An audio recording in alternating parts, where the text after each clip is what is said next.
CIET NCERT द्वारा प्रस्तुत है कक्षा 6 की हिंदी की पाठ्य पुस्तक वसंत में संकलित एक पाठ की ध्वनि प्रस्तुति।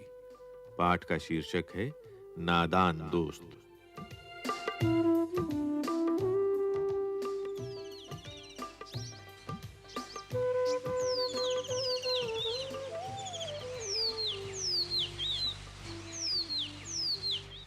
केशव के घर कार्निस के ऊपर एक चिड़िया ने अंडे दिए थे। केशव और उसकी बहन श्यामा दोनों बड़े ध्यान से चिड़िया को वहां आते जाते देखा करते। सवेरे दोनों आंखें मलते कार्निस के सामने पहुंच जाते और चिड़ा और चिड़िया दोनों को वहां बैठा पाते। उनको देखने में दोनों बच्चों को ना मालूम क्या मजा मिलता। दूध और जलेबी की सुध भी न रहती थी। दोनों के दिल में तरह-तरह के सवाल उठते। अंडे कितने बड़े होंगे? किस रंग के होंगे? कितने होंगे? क्या खाते होंगे? उनमें से बच्चे किस तरह निकल आएंगे? बच्चों के पर कैसे निकलेंगे? घोंसला कैसा है?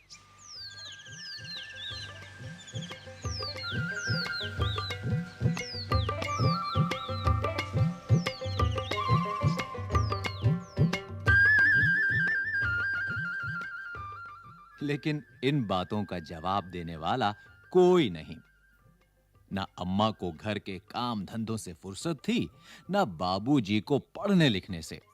दोनों बच्चे आपस ही में सवाल जवाब करके अपने दिल को तसल्ली दे लिया करते थे।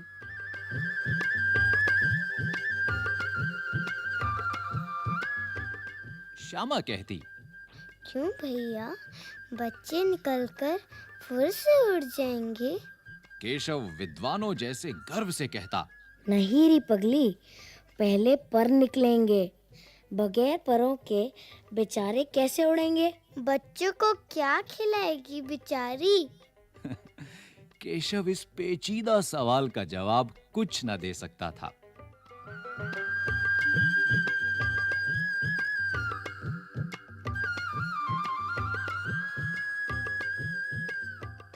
इस तरह 3-4 दिन गुजर गए। दोनों बच्चों की जिज्ञासा दिन-दिन बढ़ती जाती थी। अंडों को देखने के लिए वे अधीर हो उठते थे। उन्होंने अनुमान लगाया कि अब जरूर बच्चे निकल आए होंगे। बच्चों के चारे का सवाल अब उनके सामने आ खड़ा हुआ। चिड़िया बेचारी इतना दाना कहाँ पाएगी कि सारे बच्चों का पेट भरे? गरीब बच्चे भूख के मारे चूं चूं करके मर जाएंगे।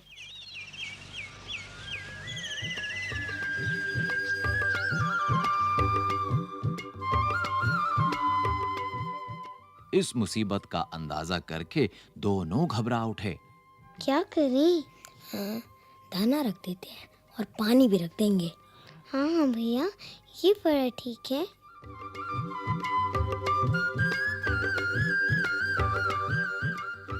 दोनों ने फैसला किया कि कार्निस पर थोड़ा सा दाना रख दिया जाए। श्यामा, क्यों भैया, बच्चों को धूप ना लगती होगी? हाँ, केशव का ध्यान इस तकलीफ की तरफ न गया था। बोला, जरूर तकलीफ हो रही होगी। बेचारे प्यास के मारे तड़पते होंगे। ऊपर छाया भी तो कोई नहीं। क्या करें? हाँ। आखिर यही फैसला हुआ कि घोंसले के ऊपर कपड़े की छत बना देनी चाहिए। पानी की प्याली और थोड़े से चावल रख देने का प्रस्ताव भी स्वीकृत हो गया। दोनों बच्चे बड़े चाव से काम करने लगे। भैया, मैं भी करूं? श्यामा माँ की आंख बचाकर मटके से चावल निकाल लाई। भैया, मैं भी करूं? रुक जा, पहले मुझे साफ तो करने दे। केशव ने पत्थर की प्याली का तेल चुपके से जमीन पर गिरा दिया और उसे खूब साफ करके उसमें पानी भरा।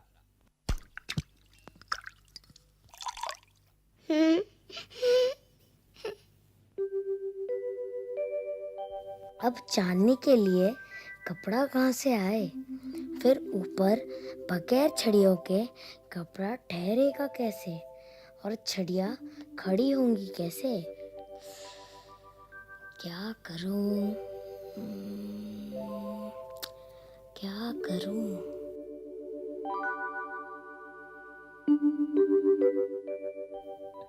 केशव बड़ी देर तक इसी उधेड़-बुन में रहा। आखिरकार उसने ये मुश्किल भी हल कर दी। श्यामा से बोला, जाकर कूड़ा फेंकने वाली टोकरी उठा लाओ। अम्मा जी को मत दिखाना, वो तो बीच से फटी हुई है, उसमें से धूप न जाएगी। केशव ने झुंझला कर कहा, ओफो, तू टोकरी तो ला, मैं उसका सुराख बंद करने की कोई हिकमत निकालूंगा। ठीक है भैया। श्यामा दौड़कर टोकरी उठा लाई। ये लो भैया। केशव ने उसके सुराख में थोड़ा सा कागज ठूंस दिया। हाँ।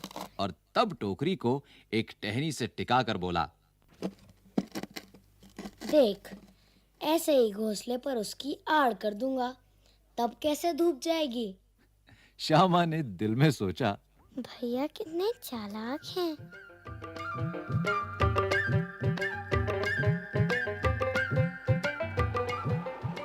गर्मी के दिन थे।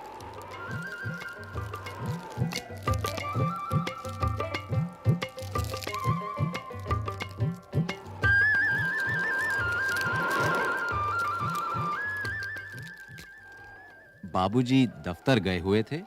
चलो लेटो लेटो, सो। ओहो, बाहर बहुत गर्मी है, अब लेटो, आंखें बंद करो। चलो लेटो, सो जाओ,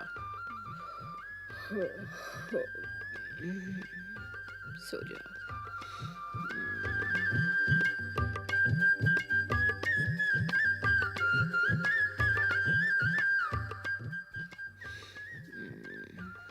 अम्मा दोनों बच्चों को कमरे में सुलाकर खुद सो गई थीं। लेकिन बच्चों की आंखों में आज नींद कहाँ?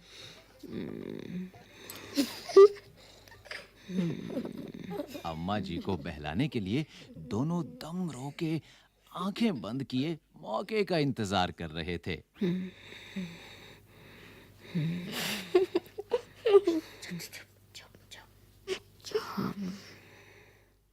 जो ही मालूम हुआ कि अम्मा जी अच्छी तरह से सो गईं, दोनों चुपके से उठे। चल चल उठे, माँ सो गई है। ठीक है भैया। और बहुत धीरे से दरवाजे की सिटकनी खोलकर बाहर निकल आए।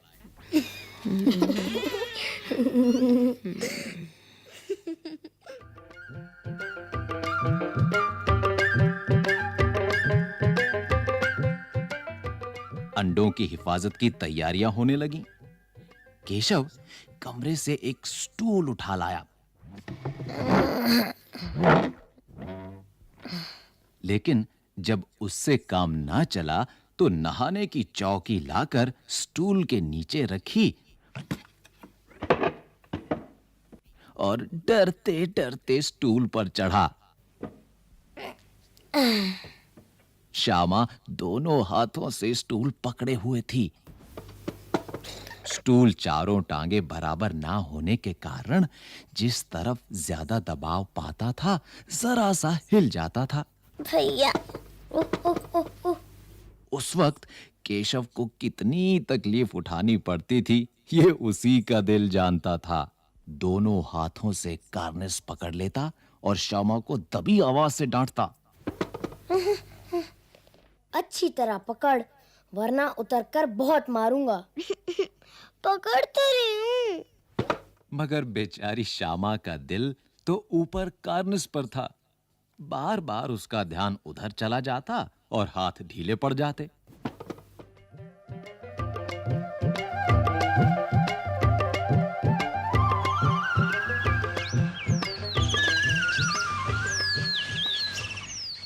केशव ने जो ही कार्निस पर हाथ रखा, दोनों चिड़िया उड़ गईं।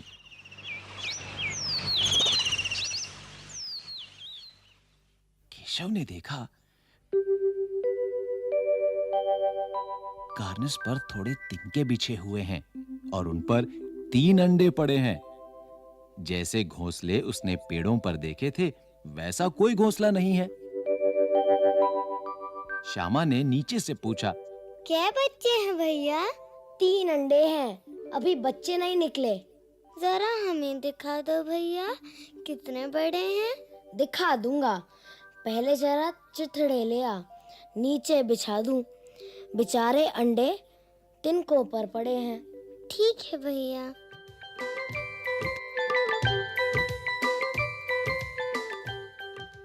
श्यामा दौड़कर अपनी पुरानी धोती फाड़कर एक टुकड़ा लाई। ये लो। केशव ने झुककर कपड़ा ले लिया। उसकी कई तह करके उसने एक गद्दी बनाई और उसे तिनकों पर बिछाकर तीनों अंडे धीरे से उस पर रख दिए। श्यामा ने फिर कहा, हमको भी दिखा दो भैया। दिखा दूंगा, पहले जरा वह टोकरी तो दे दो, ऊपर छाया कर दूं। श्यामा ने टोकरी नीचे से थमा दी ये लो। और बोली, अब तुम उतर आओ, मैं भी तो देखूं। केशव ने टोकरी को एक टहनी से टिका कर कहा, जा, दाना और पानी की प्याली ले आ, मैं उतर आऊं तो तुझे दिखा दूंगा। श्यामा प्याली और चावल भी लाई। केशव ने टोकरी के नीचे दोनों चीजें रख दी और आहिस्ता से उतर आया। श्यामा ने गिड़गिड़ा कर कहा, अब हमको भी चढ़ा दो भैया। तू गिर पड़ेगी। ना गिरूंगी भैया, तुम नीचे से पकड़े रहना। ना भैया, कहीं तू गिरा पड़ी तो अम्मा जी मेरी चटनी ही कर डालेंगी, कहेंगी कि तूने ही चढ़ाया था। क्या करेगी देखकर? अब अंडे बड़े आराम से हैं, जब बच्चे निकलेंगे तो उनको पालेंगे। सच?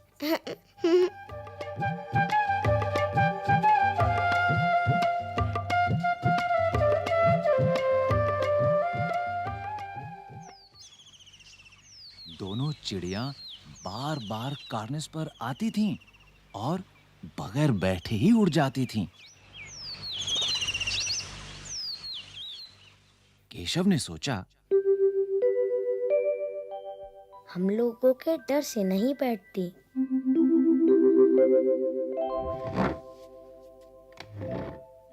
स्टूल उठाकर कमरे में रखाया, चौकी जहां की थी वहां रख दी। श्यामा ने आंखों में आंसू भरकर कहा, तुमने मुझे नहीं दिखाया, मैं अम्मा जी से कह दूंगी। अम्मा जी से कहेगी तो बहुत मारूंगा, कह देता हूँ। तो तुमने मुझे दिखाया क्यों नहीं? और गिर पड़ती तो 4 सरना हो जाते। हो जाते, देख लेना, मैं कह दूंगी।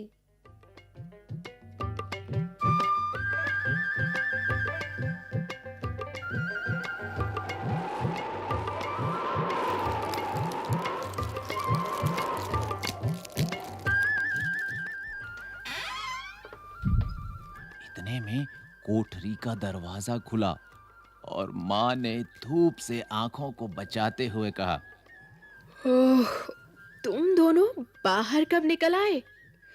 मैंने कहा न था कि दोपहर को ना निकलना। किसने किवाड़ खोला? अम्मा जी। किवाड़ केशव ने खोला था, लेकिन श्यामा ने माँ से ये बात नहीं कही। उसे डर लगा कि भैया पिट जाएंगे। केशव दिल में कांप रहा था कि कहीं श्यामा कह ना दे। अंडे ना दिखाए थे, इससे अब उसको श्यामा पर विश्वास न था। श्यामा सिर्फ मोहब्बत के मारे चुप थी या इस कसूर में हिस्सेदार होने की वजह से, इसका फैसला नहीं किया जा सकता। शायद दोनों ही बातें थीं।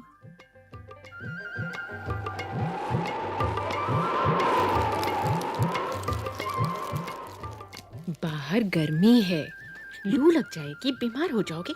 चलो लेटो, सो जाओ। चलो आंखें बंद करो। चल चल श्यामा मेरी बेटी, कहना मानेगी। चल चल, आंखें बंद। शाबाश शाबाश, दोनों सो जाओ।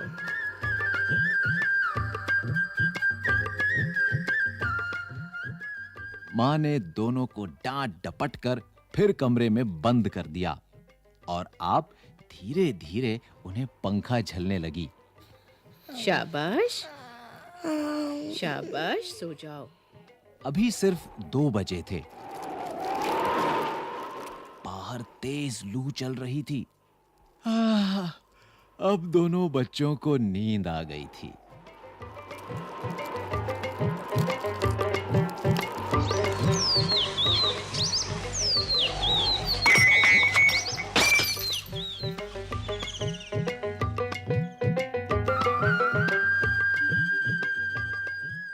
चार बजे यकायक श्यामा की नींद खुली।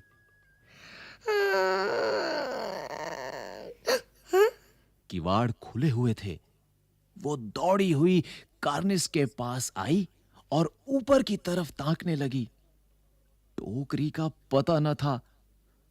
संयोग से उसकी नजर नीचे गई और वो उल्टे पांव दौड़ती हुई कमरे में जाकर जोर से बोली, भैया भैया भैया, अंडे तो नीचे पड़े हैं, बच्चे उड़ गए हैं क्या?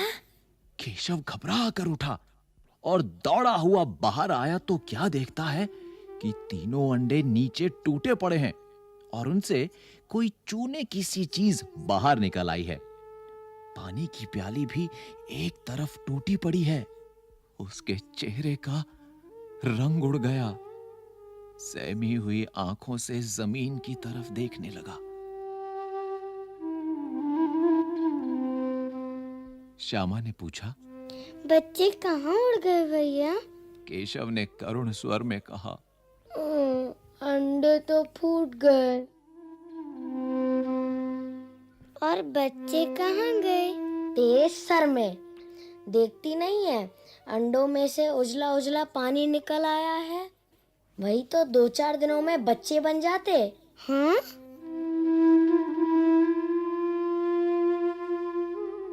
माँ ने सोटी हाथ में लिए हुए पूछा,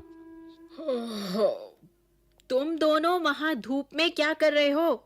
श्यामा ने कहा, अम्मा जी, चिड़िया के अंडे टूटे पड़े हैं। माँ ने आकर टूटे हुए अंडों को देखा और गुस्से से बोली, तुम लोगों ने अंडों को छुआ होगा। अब तो श्यामा को भैया पर जरा भी तरस ना आया। उसी ने शायद अंडों को इस तरह रख दिया कि वो नीचे गिर पड़े। इसकी उसे सजा मिलनी चाहिए। बोली, इन्होंने अंडों को चिढ़ा था अम्मा जी। माँ ने केशव से पूछा, क्यों रे? केशव भीगी बिल्ली बना खड़ा रहा। तू वहां पहुंचा कैसे? चौकी पर स्टूल रख के चढ़े अम्मा जी। तू स्टूल थामे नहीं खड़ी थी? तुम्ही ने तो कहा था। तू इतना बड़ा हुआ, तुझे अभी इतना भी नहीं मालूम कि छूने से चिड़ियों के अंडे गंदे हो जाते हैं। चिड़िया फिर उन्हें नहीं सेधती। श्यामा ने डरते डरते पूछा, तो क्या चिड़िया ने अंडे गिरा दिए अम्मा जी? और क्या करती? केशव के सिर इसका पाप पड़ेगा। हाय हाय, 3 जाने ले ली दुष्ट ने। केशव रोनी सूरत बनाकर बोला, मैंने तो अंडों को सिर्फ गद्दी पर रखा था अम्मा जी। माँ को हंसी आ गई, मगर केशव को कई दिनों तक अपनी गलती पर अफसोस होता रहा।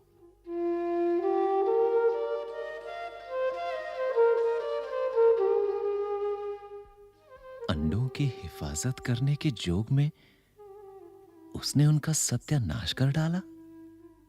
इसे याद कर वो कभी-कभी रो पड़ता था।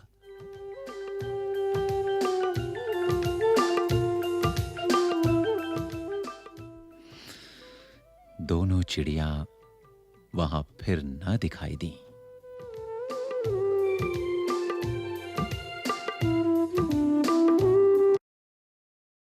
CIET NCERT द्वारा प्रस्तुत है पाठ 3 नादान दोस्त पृष्ठ संख्या 13। केशव के घर कार्निस के ऊपर एक चिड़िया ने अंडे दिए थे। केशव और उसकी बहन श्यामा दोनों बड़े ध्यान से चिड़िया को वहां आते जाते देखा करते। सवेरे दोनों आंखें मलते कार्निस के सामने पहुंच जाते और चिड़िया दोनों को वहां बैठा पाते।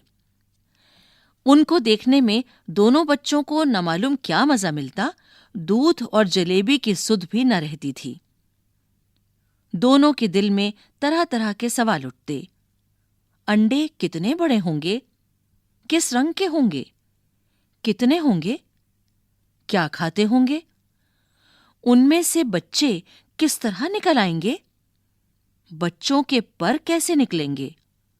घोंसला कैसा है? लेकिन इन बातों का जवाब देने वाला कोई नहीं। न अम्मा को घर के काम धंधों से फुर्सत थी, न बाबूजी को पढ़ने लिखने से। दोनों बच्चे आपस ही में सवाल जवाब करके अपने दिल को तसल्ली दे लिया करते थे। श्यामा कहती, क्यों भैया, बच्चे निकलकर फुर्र से उड़ जाएंगे? केशव विद्वानों जैसे गर्व से कहता, नहीं री पगली, पहले पर निकलेंगे, बगैर परों के बेचारे कैसे उड़ेंगे? श्यामा, बच्चों को क्या खिलाएगी बेचारी? केशव इस पेचीदा सवाल का जवाब कुछ न दे सकता था। इस तरह 3-4 दिन गुजर गए। दोनों बच्चों की जिज्ञासा दिन दिन बढ़ती जाती थी। अंडों को देखने के लिए वे अधीर हो उठे थे। उन्होंने अनुमान लगाया कि अब जरूर बच्चे निकल आए होंगे। बच्चों के चारे का सवाल अब उनके सामने आ खड़ा हुआ। चिड़िया बेचारी इतना दाना कहाँ पाएगी कि सारे बच्चों का पेट भरे? गरीब बच्चे भूख के मारे चूं चूं करके मर जाएंगे। पृष्ठ संख्या 14। इस मुसीबत का अंदाजा करके दोनों घबरा उठे। दोनों ने फैसला किया कि कार्निस पर थोड़ा सा दाना रख दिया जाए। श्यामा खुश होकर बोली, तब तो चिड़ियों को चारे के लिए कहीं उड़कर न जाना पड़ेगा ना? केशव, नहीं, तब क्यों जाएंगी? श्यामा, क्यों भैया, बच्चों को धूप न लगती होगी? केशव का ध्यान इस तकलीफ की तरफ न गया था।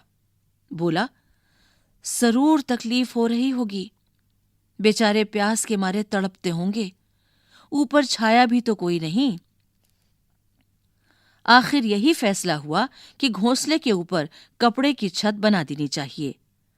पानी की प्याली और थोड़े से चावल रख देने का प्रस्ताव भी स्वीकृत हो गया। दोनों बच्चे बड़े चाव से काम करने लगे। श्यामा मां की आंख बचाकर मटके से चावल निकाल लाई।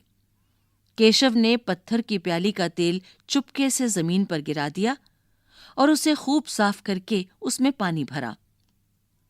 अब चांदनी के लिए कपड़ा कहाँ से आए? फिर ऊपर बगैर छड़ियों के कपड़ा ठहरेगा कैसे? और छड़ियां खड़ी होंगी कैसे? केशव बड़ी देर तक इसी उधेड़बुन में रहा। आखिरकार उसने ये मुश्किल भी हल कर दी।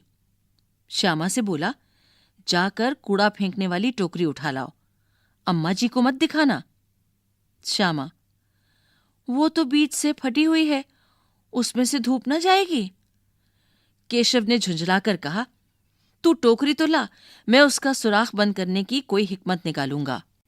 श्यामा दौड़कर टोकरी उठा लाई। केशव ने उसके सुराख में थोड़ा सा कागज ठूंस दिया और तब टोकरी को एक टहनी से टिकाकर बोला, देख, ऐसे ही घोंसले पर उसकी आड़ कर दूंगा, तब कैसे धूप जाएगी? श्यामा ने दिल में सोचा, भैया कितने चालाक हैं। पृष्ठ संख्या 15। गर्मी के दिन थे। बाबूजी दफ्तर गए हुए थे। अम्मा दोनों बच्चों को कमरे में सुलाकर खुद सो गई थीं। लेकिन बच्चों की आंखों में आज नींद कहाँ? अम्मा जी को बहलाने के लिए दोनों दम रोके आंखें बंद किए मौके का इंतजार कर रहे थे। ज्यों ही मालूम हुआ कि अम्मा जी अच्छी तरह से सो गईं, दोनों चुपके से उठे और बहुत धीरे से दरवाजे की सिटकनी खोलकर बाहर निकल आए। अंडों की हिफाजत की तैयारियां होने लगीं। केशव कमरे से एक स्टूल उठा लाया, लेकिन जब उससे काम न चला तो नहाने की चौकी लाकर स्टूल के नीचे रखी और डरते डरते स्टूल पर चढ़ा। श्यामा दोनों हाथों से स्टूल पकड़े हुए थी। स्टूल चारों टांगें बराबर न होने के कारण जिस तरफ ज्यादा दबाव पाता था, जरा सा हिल जाता था। उस वक्त केशव को कितनी तकलीफ उठानी पड़ती थी, यह उसी का दिल जानता था। दोनों हाथों से कार्निस पकड़ लेता और श्यामा को दबी आवाज से डांटता, अच्छी तरह पकड़, वरना उतरकर बहुत मारूंगा। मगर बेचारी श्यामा का दिल तो ऊपर कार्निस पर था। बार बार उसका ध्यान उधर चला जाता और हाथ ढीले पड़ जाते। पृष्ठ संख्या 16। केशव ने ज्यों ही कार्निस पर हाथ रखा, दोनों चिड़ियां उड़ गईं। केशव ने देखा, कार्निस पर थोड़े तिनके बिछे हुए हैं, उन पर 3 अंडे पड़े हैं। जैसे घोंसले उसने पेड़ों पर देखे थे, वैसा कोई घोंसला नहीं है। श्यामा ने नीचे से पूछा, कै बच्चे हैं भैया? केशव, 3 अंडे हैं, अभी बच्चे नहीं निकले। श्यामा, जरा हमें दिखा दो भैया, कितने बड़े हैं? केशव, दिखा दूंगा, पहले जरा चिथड़े ले आ, नीचे बिछा दूं, बेचारे अंडे तिनकों पर पड़े हैं। श्यामा दौड़कर अपनी पुरानी धोती फाड़कर एक टुकड़ा लाई। केशव ने झुककर कपड़ा ले लिया। उसकी कई तह करके उसने एक गद्दी बनाई और उसे तिनकों पर बिछाकर 3 अंडे धीरे से उस पर रख दिए। श्यामा ने फिर कहा, हमको भी दिखा दो भैया। केशव, दिखा दूंगा, पहले जरा वह टोकरी तो दे दो, ऊपर छाया कर दूं। श्यामा ने टोकरी नीचे से थमा दी और बोली, अब तुम उतर आओ, मैं भी तो देखूं। केशव ने टोकरी को एक टहनी से टिकाकर कहा, जा, दाना और पानी की प्याली ले आ, मैं उतर आऊं तो तुझे दिखा दूंगा। श्यामा प्याली और चावल भी लाई। केशव ने टोकरी के नीचे दोनों चीजें रख दी और आहिस्ता से उतर आया। श्यामा ने गिड़गिड़ा कर कहा, अब हमको भी चढ़ा दो भैया। केशव, तू गिर पड़ेगी। श्यामा, ना गिरूंगी भैया, तुम नीचे से पकड़े रहना। केशव, ना भैया, कहीं तू गिर गिरा पड़ी तो अम्मा जी मेरी चटनी ही कर डालेंगी, कहेंगी कि तूने ही चढ़ाया था। क्या करेगी देखकर? अब अंडे बड़े आराम से हैं, जब बच्चे निकलेंगे तो उनको पालेंगे। दोनों चिड़ियां बार बार कार्निस पर आती थीं और बगैर बैठे ही उड़ जाती थीं। केशव ने सोचा, हम लोगों के डर से नहीं बैठती। स्टूल उठाकर कमरे में रखाया, चौकी जहां की थी वहां रख दी। श्यामा ने आंखों में आंसू भरकर कहा, तुमने मुझे नहीं दिखाया, मैं अम्मा जी से कह दूंगी। केशव, अम्मा जी से कहेगी तो बहुत मारूंगा, कह देता हूं। श्यामा, तो तुमने मुझे दिखाया क्यों नहीं? केशव, और गिर पड़ती तो 4 सर ना हो जाते? श्यामा, हो जाते, देख लेना, मैं कह दूंगी। इतने में कोठरी का दरवाजा खुला और मां ने धूप से आंखों को बचाते हुए कहा, तुम दोनों बाहर कब निकल आए? मैंने कहा था ना कि दोपहर को ना निकलना। किसने किवाड़ खोला? किवाड़ केशव ने खोला था, लेकिन श्यामा ने मां से यह बात नहीं कही। उसे डर लगा कि भैया पिट जाएंगे। केशव दिल में कांप रहा था कि कहीं श्यामा कह न दे। अंडे न दिखाए थे, इससे अब उसको श्यामा पर विश्वास न था। श्यामा सिर्फ मोहब्बत के मारे चुप थी, या इस कसूर में हिस्सेदार होने की वजह से, इसका फैसला नहीं किया जा सकता। शायद दोनों ही बातें थीं। मां ने दोनों को डांट डपट कर फिर कमरे में बंद कर दिया और आप धीरे धीरे उन्हें पंखा झलने लगी। अभी सिर्फ 2 बजे थे। बाहर तेज लू चल रही थी। अब दोनों बच्चों को नींद आ गई थी। पृष्ठ संख्या 17। 4 बजे यकायक श्यामा की नींद खुली। किवाड़ खुले हुए थे। वह दौड़ी हुई कार्निस के पास आई और ऊपर की तरफ ताकने लगी। टोकरी का पता न था। संयोग से उसकी नजर नीचे पड़ गई।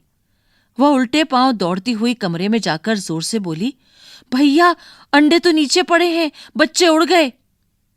केशव घबरा कर उठा और दौड़ा हुआ बाहर आया तो क्या देखता है, तीनों अंडे नीचे टूटे पड़े हैं और उनसे कोई चूने की सी चीज बाहर निकल आई है।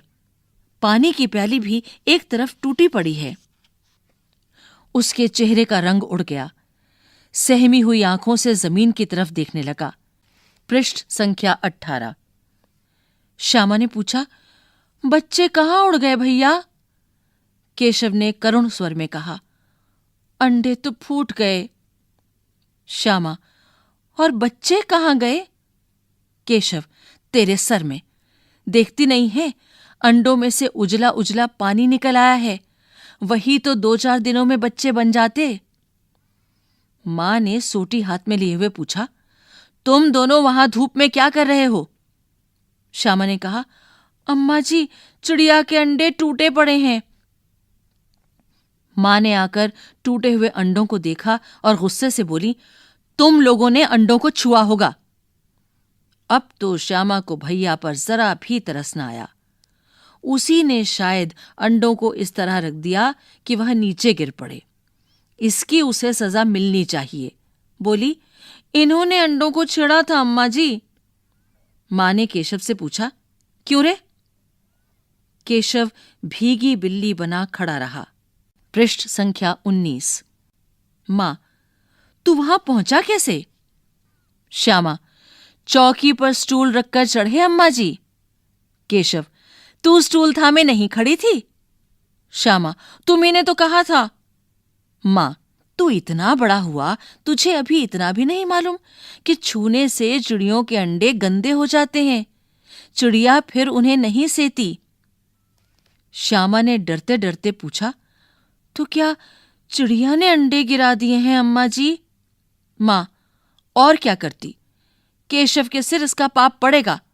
हाय हाय, 3 जाने ले ली दुष्ट ने। केशव रोनी सूरत बनाकर बोला, मैंने तो सिर्फ अंडों को गद्दी पर रख दिया था अम्मा जी। मां को हंसी आ गई, मगर केशव को कई दिनों तक अपनी गलती पर अफसोस होता रहा। अंडों की हिफाजत करने के जोग में उसने उनका सत्यानाश कर डाला। इसे याद कर वह कभी कभी रो पड़ता था। दोनों चिड़ियां वहां फिर न दिखाई दीं। लेखक प्रेमचंद। पृष्ठ संख्या 20। प्रश्न अभ्यास। कहानी से। प्रश्न 1। अंडों के बारे में केशव और श्यामा के मन में किस तरह के सवाल उठते थे? वे आपस ही में सवाल जवाब करके अपने दिल को तसल्ली क्यों दे दिया करते थे? प्रश्न 2।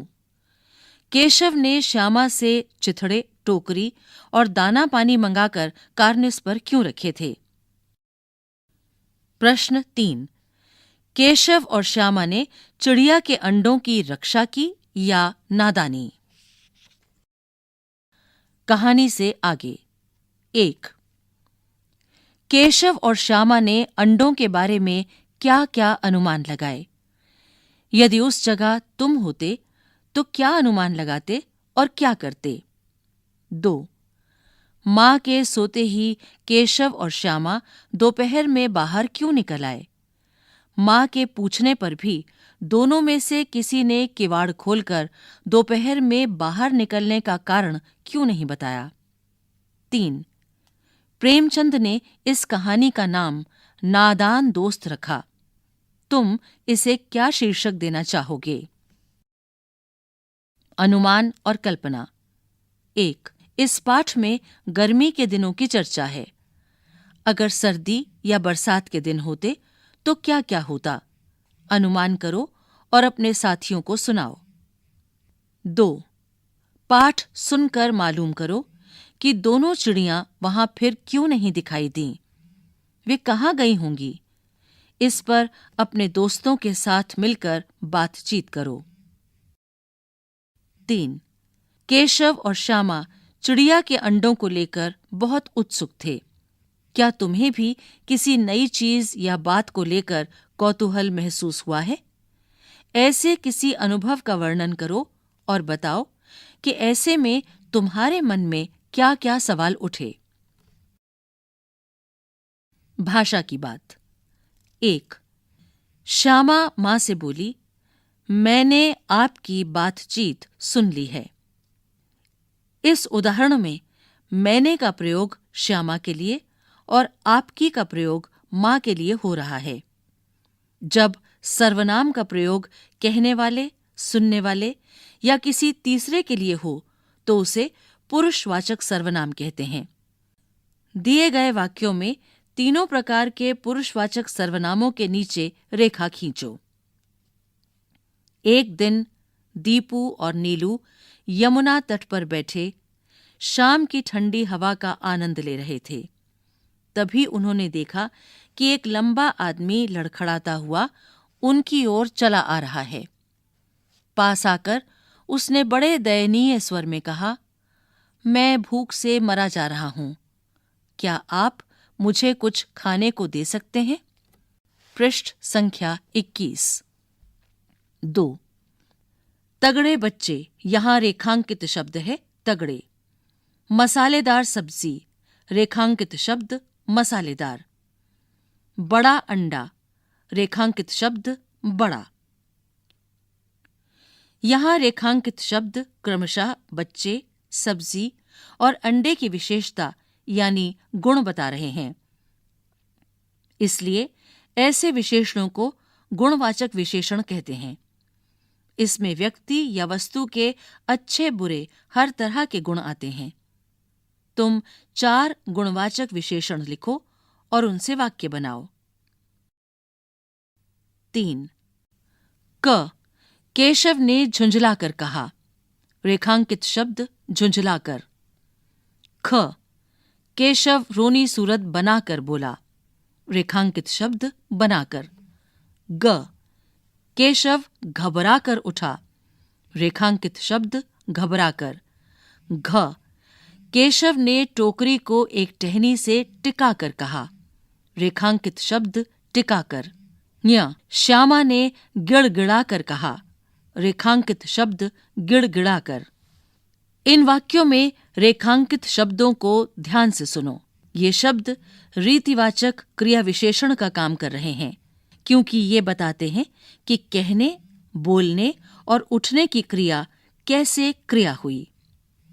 कर वाले शब्दों के क्रिया विशेषण होने की एक पहचान यह भी है कि ये अक्सर क्रिया से ठीक पहले आते हैं। अब तुम भी इन 5 क्रिया विशेषणों का वाक्यों में प्रयोग करो। 4. यहां प्रेमचंद की कहानी सत्याग्रह का एक अंश दिया गया है। तुम इसे सुनोगे तो पाओगे कि विराम चिन्हों के बिना यह अंश अधूरा सा है। तुम आवश्यकता के अनुसार उचित जगहों पर विराम चिन्ह लगाओ। उसी समय एक खोमचे वाला जाता दिखाई दिया। 11 बज चुके थे। चारों तरफ सन्नाटा छा गया था। पंडित जी ने बुलाया, खोमचे वाले। खोमचे वाला, कहिए क्या दूं? भूख लगाई ना? अन्न जल छोड़ना साधुओं का काम है, हमारा आपका नहीं। मोटे राम, अबे क्या कहता है? यहां क्या किसी साधु से कम है? चाहे तो महीने पड़े रहें और भूख न लगे। तुझे तो केवल इसलिए बुलाया है कि जरा अपनी कुप्पी मुझे दे, देखूं तो वहां क्या रेंग रहा है, मुझे भय होता है। पृष्ठ संख्या 22। कुछ करने को। गर्मियों या सर्दियों में जब तुम्हारी लंबी छुट्टियां होती हैं तो तुम्हारा दिन कैसे बीतता है? अपनी बुआ या किसी और को एक पोस्टकार्ड या अंतर्देशीय पत्र लिखकर बताओ। पाठ समाप्त।